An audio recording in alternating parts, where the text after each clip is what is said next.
The meeting is the public hearing on the tentative budgets for the town fund, general assistance, sewer, and road department for the next fiscal year, 23-24. So let's do a roll call. Trustee Narodowski. Present. Trustee Keenley. Present. Trustee Dante. Present. Trustee May. Supervisor Bussie. So on the agenda, we just have this hearing is just for, just to announce the budgets, the two budgets that are in place. And we're just open for public comments or for board comments. So seeing there's no public, if anybody on the board has anything to discuss with the budget, just to clarify, we set the budget and we've had a couple meetings to discuss it and some changes were made. We had a meeting last week and since then, no changes. Sorry, 2 weeks ago. And since then, no changes really have been made to the budget. So I think it's pretty much, it is as it was at that time.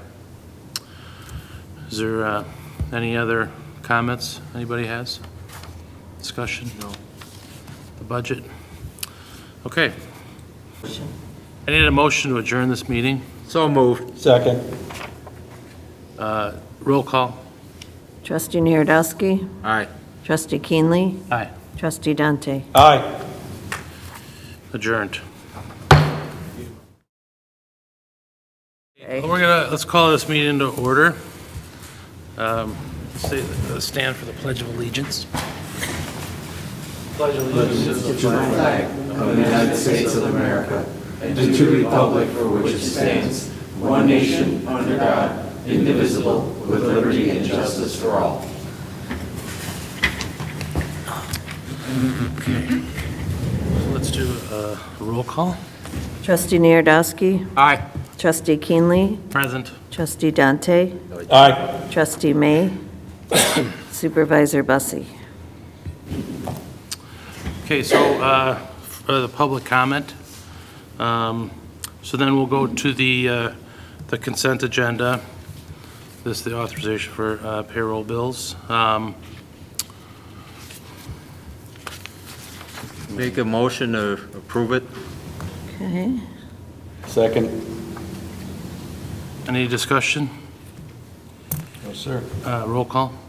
Trustee Narodowski. Aye. Trustee Keenley. Aye. Trustee Dante. Aye. Now we're going to do the approval of the minutes. We had two meetings.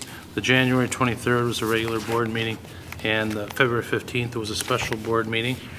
And we have the minutes here. Anything to discuss? Would someone like to make a motion to approve the minutes? Motion made. A second. Roll call. Trustee Narodowski. Aye. Trustee Keenley. Aye. Trustee Dante. Aye. Now for presentations. Renee? Thanks.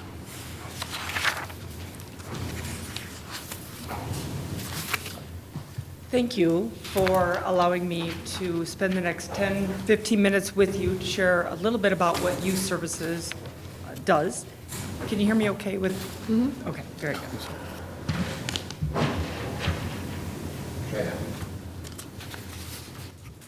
Youth services have been serving Elk Grove Township residents for the last 50 years. This image shows some of the many groups that we have run over those 50 years.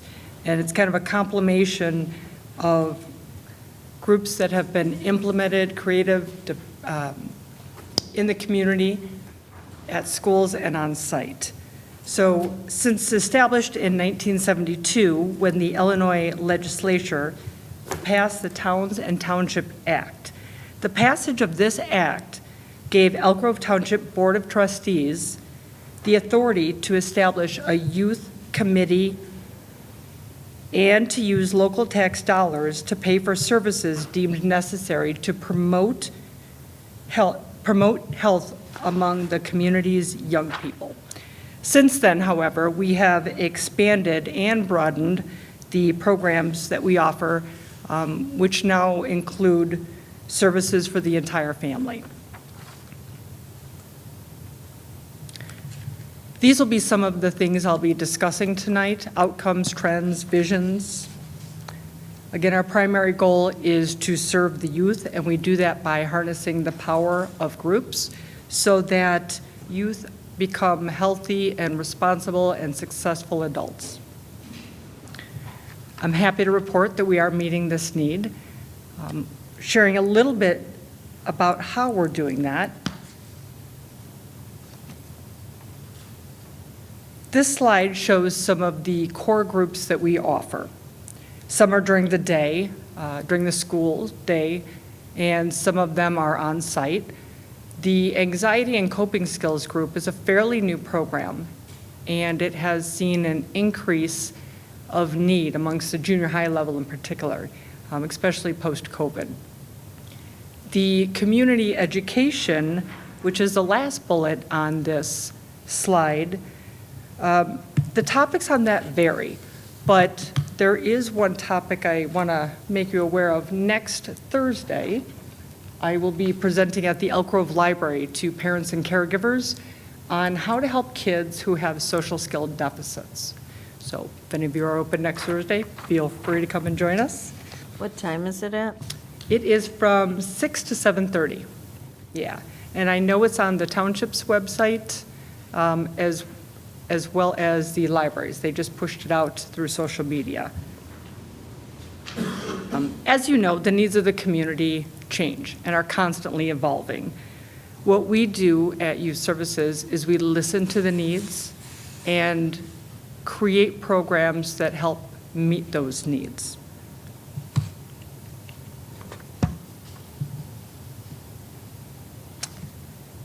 Just to share with you, actually, let me go back one if I may. One example of this is when the pandemic took place, all of our programs that were in person were moved virtually.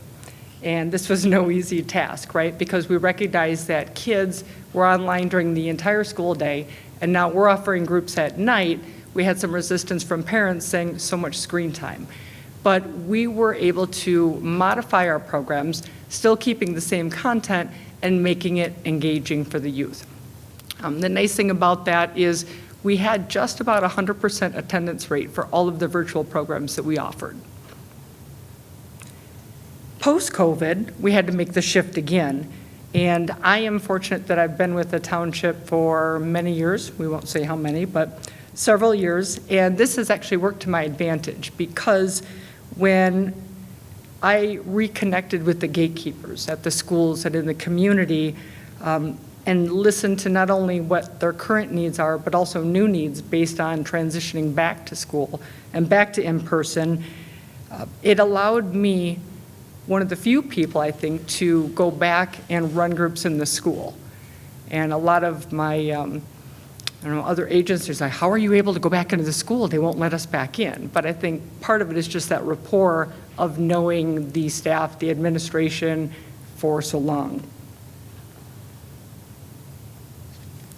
All right, now let's go to some outcomes. I think this is worth talking about. It illustrates the interactions that we had with youth during the year.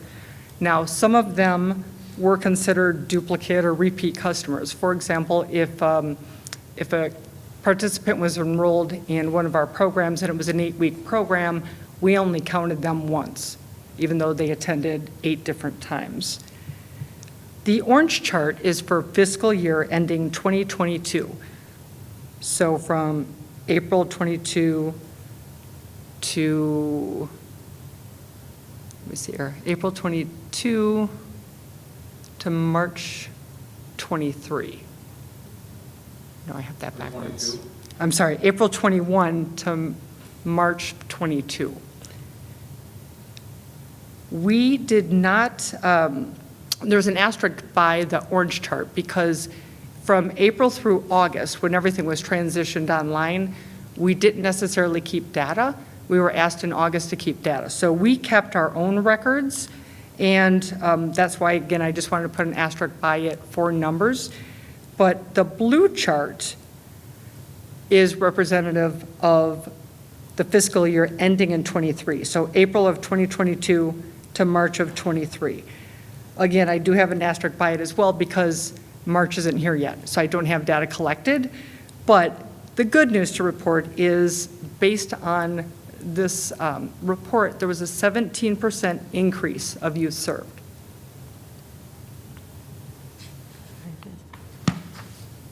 Questions about that? All right. Now, within this chart also, it's good to note that these are the core programs that we run. The girls empowerment, our anxiety groups, our life skills groups, social skill groups. So those are all bundled within the numbers in the blue and the orange. One of the things to note is after the pandemic and when we were allowed back into the schools, there was an uptick with those who had anxiety and coping skills. So we offered groups during the school day, and the schools appreciated that because it was really hard for a lot of the kids just to get through one school day. So being able to give them the tools to be successful, to push positive through that day was very helpful.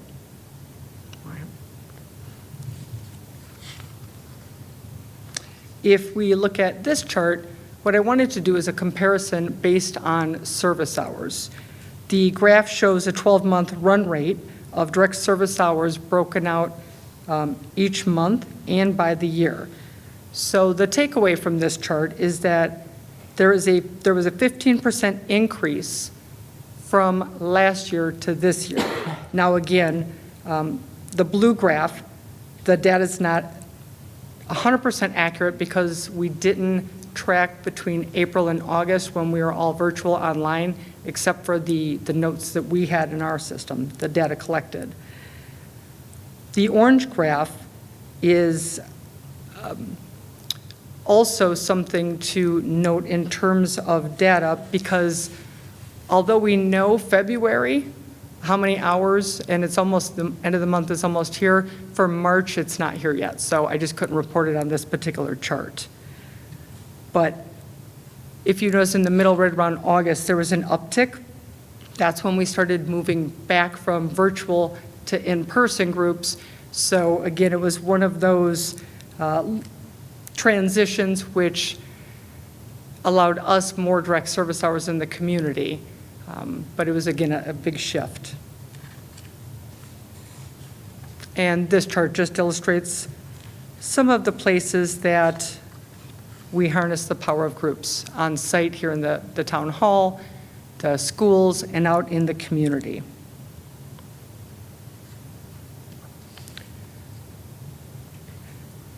When we're in the schools and in the community, it's nice because we get a chance to talk with staff and find out what the needs are and then rework our groups accordingly. And sometimes that takes time prior to implementing the group, but again, the nice thing about having some longevity with the township is there's a trust that's taken place with the school staff and with the staff at the township. All right, core competencies. First bullet point, I just wanted to share that the staff that we have, that we call them facilitators, they are equipped to work with kids who have different abilities and work with kids who have challenging behaviors. And so it's not always cut and dry. You ask them to do something and they do it. We model this behavior. We work through mindfulness with them. We give them the tools so that they can manage their emotions. They can use de-stressing techniques. And not only can they come to a group and show up just being who they are and not judged and practice these skills, it will then carry over and help them the next day at school when they have to, go through the regular school day, which isn't so easy for some kids. Modeling empathy and teaching that is embedded in all of the programs that we offer. Second bullet point, again, mentioned it a bit ago, we provide an environment where kids can just show up, be valued for exactly who they are, and discover what they're uniquely capable of. If any of you ever have a time to come and observe one of our groups, we're always here on Wednesday night. We have 3 different groups. If this daytime works better, I could get permission from the school, but I'd love to be able to have you see firsthand some of the impact that is made in working with the kids. Hard to explain it, but easy to visualize it.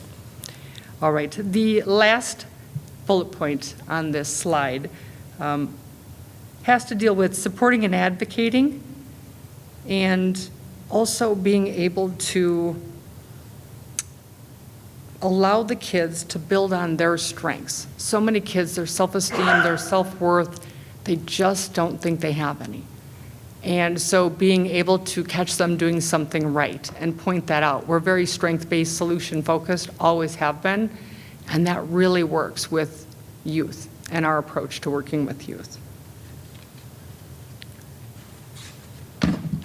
We recently have been asked by the schools to come in and help with their social-emotional learning. All of the schools now have something called win time, which is what I need, especially in the junior highs. And so some of the teachers are really struggling with, how do I implement this? How do I make it engaging for the kids? So we're there kind of supporting them with curriculum, with different activities and initiatives so that it can be a win-win for all involved.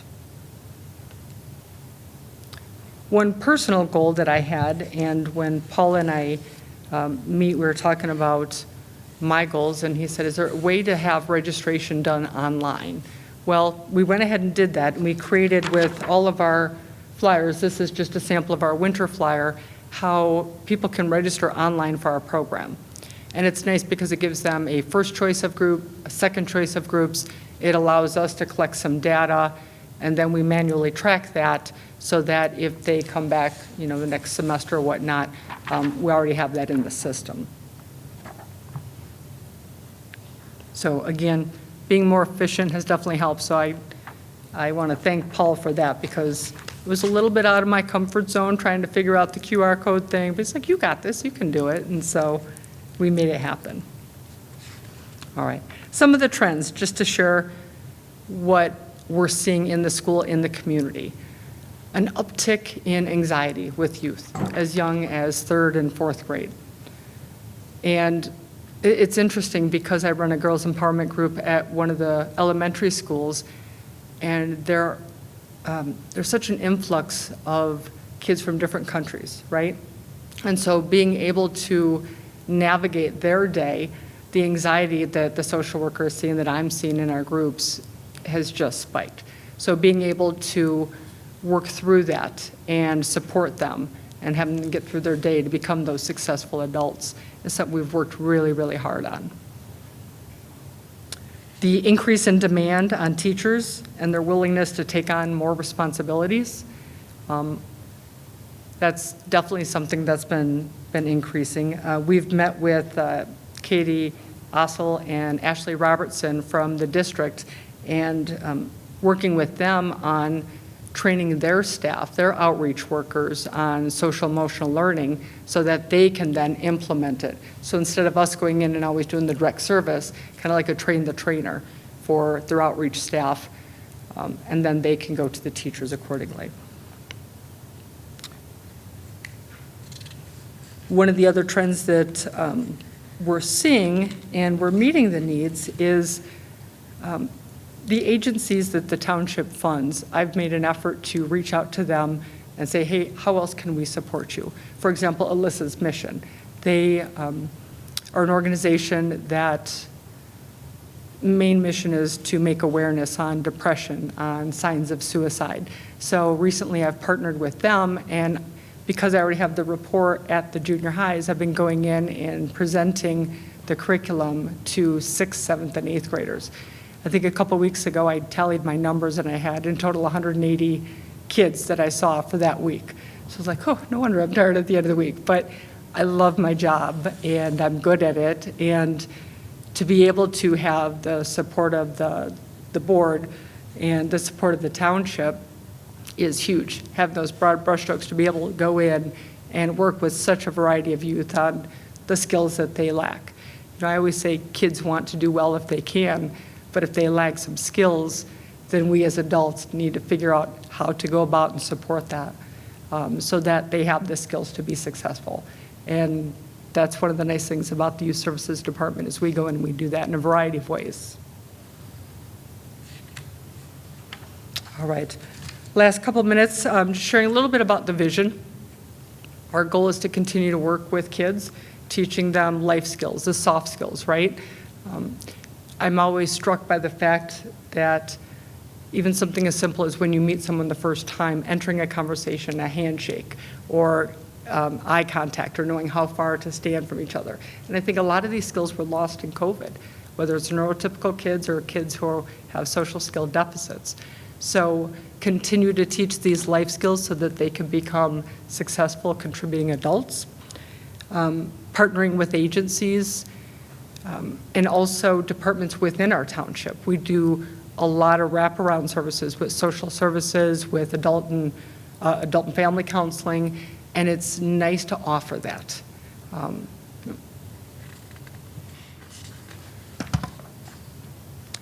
Long-term goals, again, promoting what we do, making ourselves visible. I know George always says the township is the best kept secret, right?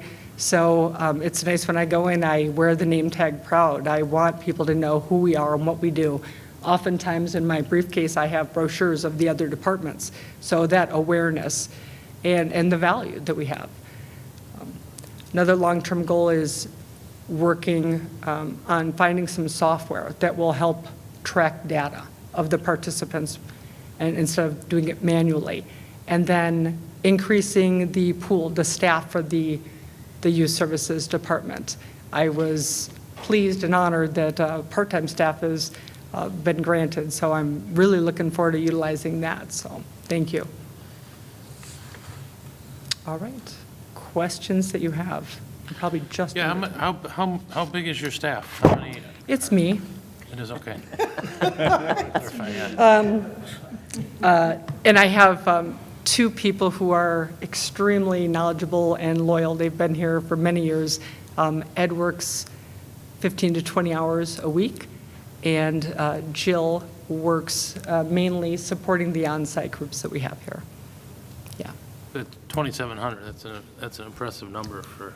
Yeah, I got a lot of steps in my Fitbit.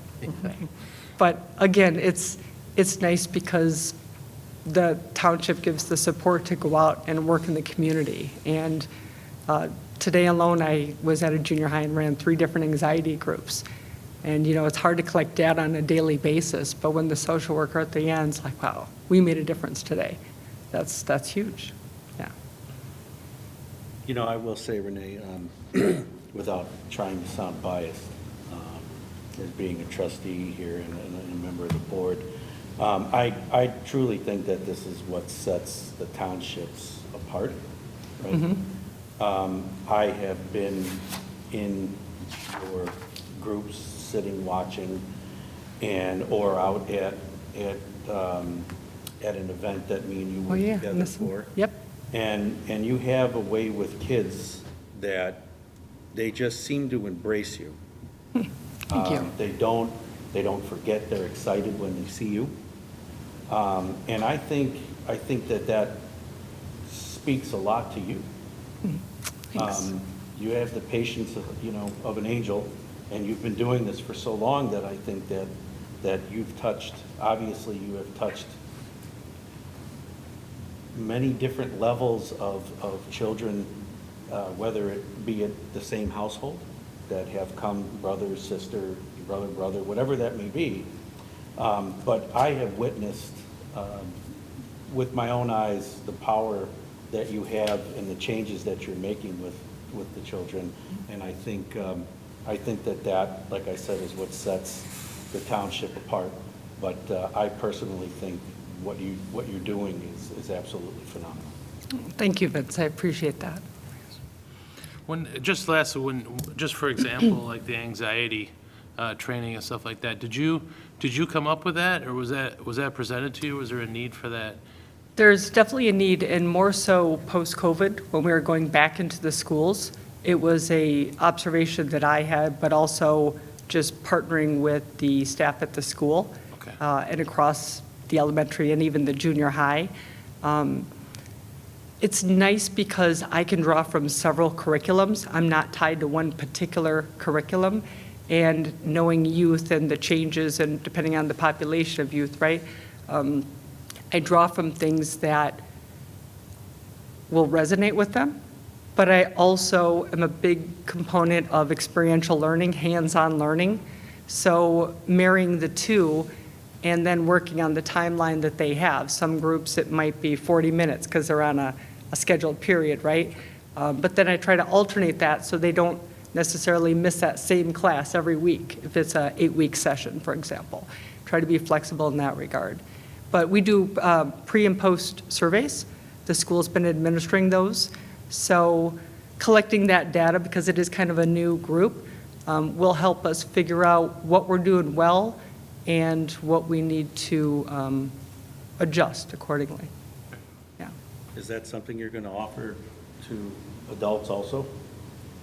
Because I was thinking me and Dick might be able to. You know, honestly, Maybe I one-on-one. think everyone could use it. Sometimes life just gets so stressful, right? And I'm struck by the fact, pardon me, last week, I was talking to a 6th grade group, and I was facilitating the Alyssa's mission about depression and suicide, and we talked about anxiety and how it can just kind of take hold. And I like to externalize things, and I do so in a fashion where I say we're all born into different brains and different bodies, and some of us, you know, friends come easy, others it's harder. Well, some of us, anxiety tries to take over the brain. So, you know, do you want anxiety to take over, or do you want to be in charge?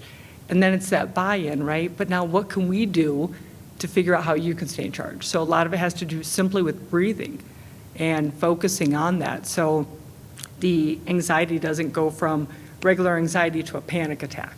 I've had 6th graders tell me they've had panic attacks. And I'm thinking, boy, that's, you know, that shouldn't happen in 6th grade, right? So I think teaching these life skills, these soft skills to kids are game changers, and it'll transition you into adulthood. And I know there's some adults who have a hard time, you know, not being able to manage their emotions. And so it's a life skill. It's something I think everyone can work on, me included.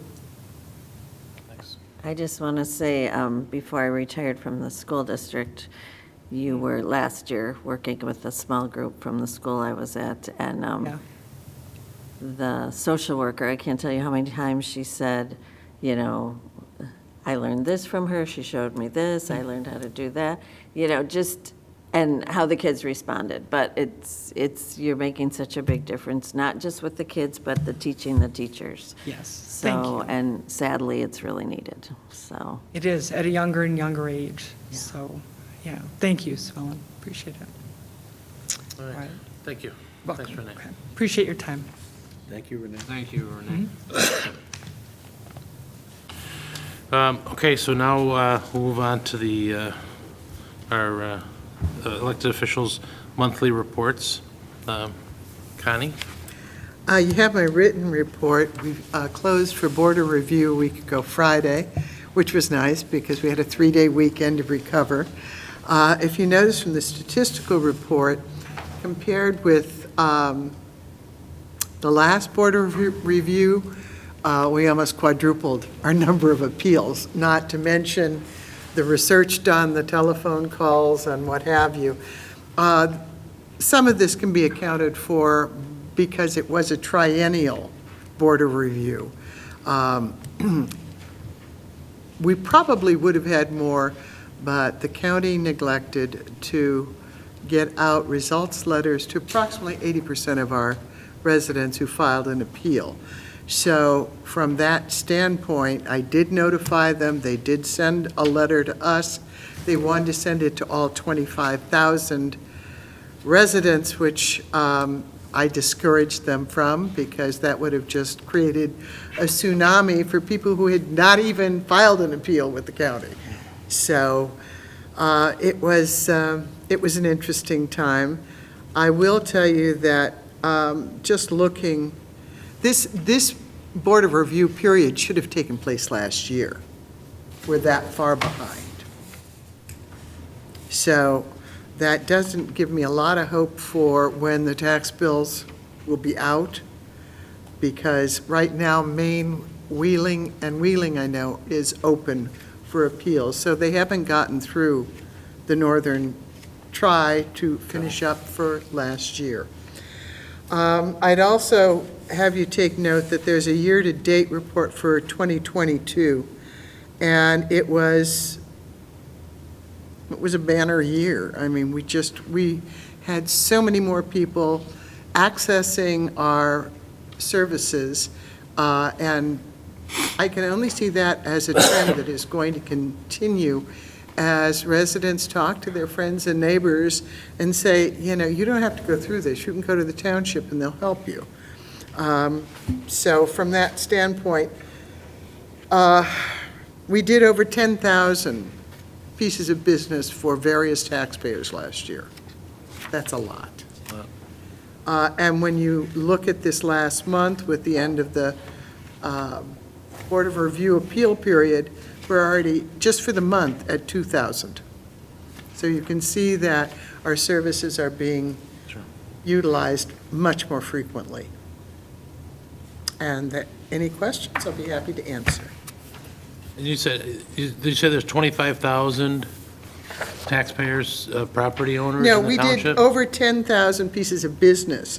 Right, but I mean, how many are there in the township? Oh, in the township, we only deal with residential properties. Okay. There are 23,000 Oh, wow, okay, homes. sure. We don't have the data nor the staff to do commercial, nor are we allowed to do commercial. Sure. That's far more complex Okay, when you start getting into valuation and determining whether or not an assessment's correct. But from that standpoint, to be specific, we did 770 appeals. And we would have done more if they had been notified of what their results from the county were. right, sure. But that's still a Big number. rather hefty number. Big number, yeah, sure. All right, well, thank you. Thank you, Connie. Clerk? You have a, written report. We had 2 FOIA requests. One of them was on a property in Arlington Heights. The other FOIA request asked for a lot of information regarding general assistance and a couple other items. I noticed in the paper, probably a month after we got this report, that there was a letter to the editor from the person who asked for this information, talking about townships and this information, but it was townships in Lake County, so not our information. But Administrator Piat got the information to both people. And there are no current filings and no other information this month, so that's it. All right, thank you. And then for supervisor report, George Bussey submitted a report. I think we've all seen it, and it's really just updating the bike safety challenge course. Just one thing I think I'd like to point out, though, the collaborative, the EGTAC we had last week, 2 weeks ago, was went very well. Corey spoke of it, and he just wanted to thank her and the team for organizing the meeting, and also for Trustee Vince Dante for attending. And that's really all, excuse me, that's all from, for the supervisor's report from George. So can I get a motion to approve the reports? So moved. Second? Roll call? Trustee Narodowski, Aye. Trustee Keenley, Aye. Trustee Dante. Aye. So correspondence, there's none. Old business, there's none. So now for new business. The first for the new business is the annual town meeting. The agenda has been written up for the town meeting, and you've received that. So, yep, so we just have to vote on that, just to approve the town meeting, is that correct? So, I'd like to, if you've seen it, can I have a motion to accept? So moved. Second. And a roll call? Trustee Narodowski, Aye. Trustee Keenley, Aye. Trustee Dante. Aye. Next on the agenda is the budget. Now, the first budget that we're going to discuss is for the town fund, general assistance, and sewer. And we've gone over this before. It's followed all the steps that are needed for the budget, posting and presenting. And like we said before, there was no changes made most recently to it. So I'd like to, if someone would like to make a motion to approve ordinance 2023-01 budget. So moved. Second. And a roll call, please. Trustee Narodowski, Aye. Trustee Keenley, Aye. Trustee Dante. Aye. And then secondly, the other budget now for the next fiscal year is for the road department. It's ordinance 2023-02 for the road department. We're all familiar with the road department and the budget. So can I have a motion to accept this? So move. Second. Roll call, please. Trustee Narodowski, Aye. Trustee Keenley, Aye. Trustee Dante. Aye. So it's passed. So we have discussion or comments from trustees. Does anybody would like to have any comments to make? No. No, sir. And no executive sessions necessary. So I'd like to, if someone would like to make a motion to Make a adjourn. motion to adjourn. Second. Roll call. Trustee Narodowski. Aye. Trustee Keenley, Aye. Trustee Dante. Aye. That's it.